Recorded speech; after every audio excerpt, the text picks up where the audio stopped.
حبيبي العزاز، كي دايرين؟ لاباس عليكم؟ هانيين متهنيين، نتمنىكم تكونوا على خير وبخير. اليوم جيتكم بواحد الوصفه خفيفه ظريفه ديال الباكيت، ما كيشق عليكم، ضروري نديروا به واحد الطريقه. بسم الله تبارك الرحمن. عندي مرسو ديال الزبده، طرف ديال الزبده، عندي الثومه، راس ديال الثومه، عندي الصوص بيتزا، حيت النص غنديروا الصوص ديال البيتزا والطون، والنص غنديروا هذا والزعتر اوريغانو، وقطع ديال المعدنوس، قطعه ديال المعدنوس. نديرها في الهشوار، شدينا رقيقه، ضربوها في الهشوار. ابسط ما كاين هي هاد الوصيفه هادي. نحيدو ديك الريوس، نحيدوهم.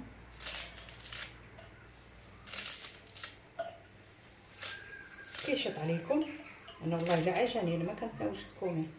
جبتو ليها واحد المرت الاخ ديالي، ملي جبتو حتى ها نديرو به وصفه.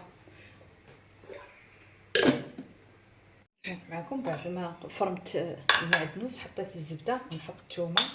بسم الله. بسط ما كاين في هاد الصوص هادي. هي كتبان بسيطه، ولكن الا جمعت المقادير راه تبارك الله الخير والبركه فيها. ندير واحد معلقه، راس معلقه هكا ديال اوريغانو او الزعتر. هي كنمشي بالزعتر هادي، ملي تسدي اختي.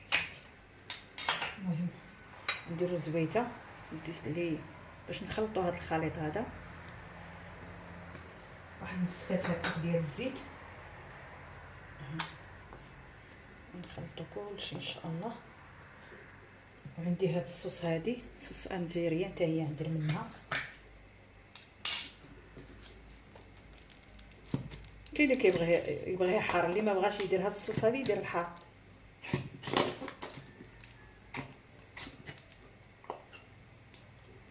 واحد المعلقه هكا صافي. غنخلط هاد الزبده وهاد الخليط بشويه د الملحه،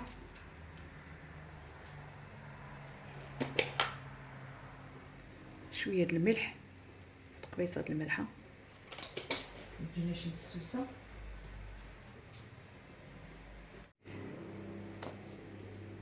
كومير الباغيط، شفتوا؟ كيبقى لكم ما تجيبوه داخلو للثلاجه، حطوه في الثلاجه. هذا مكدوس الليمون، مكدوس الليمون بالبرتقال والحامض، ندير منه حتى هو واحد البركه ان شاء الله باذن الله. الثوم والماء والزبده وديك الصوص انجيريان، ها هي خلطناها هنايا صافي. كاين اللي غندير فيهم بسم الله، ندير فيهم شويه ديال داك مكدوس الليمون هكايا. هانتوما نجيب شويه داك الصوص. تبارك الرحمن، كيجي رائع هاد الكومير مع الشوربه، او مع حريره، او مع كويس ديال القهوه. انا اختكم بليا القهوه كحله يا ناري. انت شفتوا؟ تبارك الله ما شاء الله تبارك الرحمن. هذه حيت مخلط بيديا، واللي ما بغاش يدير هاد الصوص او ما عندوش يدير على هادي. الاخر غندير له صوص بيتزا مع ديك الزبده.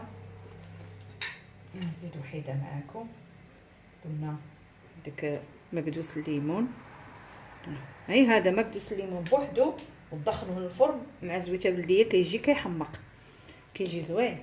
جربته مكدوس الليمون. هانتوما حبايبي، ها نتمنى ما يجيش الفيديو طويل، هو باش نشرحوا لكم.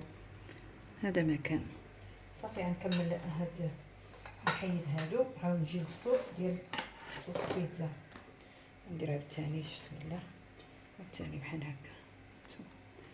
هادو غندير عليهم الطون، شويه ديال الطون، شفتوا؟ شويه ديال الطون بحال هكا، اللي عندكم كديروه. صافي نكمل هادشي كامل هكا ونرجع معكم. حبيبي العزاز، هنا كيسالي الفيديو ديالي. الوصفه ديال اليوم كتجي رائعه، طبق رائع بالصحه والراحه. بارطاجيو القناه ديالي مع الاصدقاء والاحباب، دائما توصلوا بالجديد ديال اختكم فاطمه. وشكرا حبيبي على البصيمه وعلى الدعم ديالكم. لهلا خداكم عزاز وغاليين. جربوا الباكيت، عمركم ما تستغنوا عليه بهذه الطريقه هذه، كيجي بحال البيتزا بالصحه والراحه. شكرا حبيبي على البصيمه. حبيبي العزاز، بقى عندكم الباكيت ما عرفتوا ما ديروا به بقيت لحم هنا لهنا. هانتوما شنو غديروا به؟ نديروا به هذه الوصفه مع شوربه او حريره، او مع كويس ديال اتاي للاطفال يحماقوا عليه. وصحي، والمكونات اللي فيه رائعه. يلا نتقاسموا المقادير انا وانتم على قناه حداقه ماما.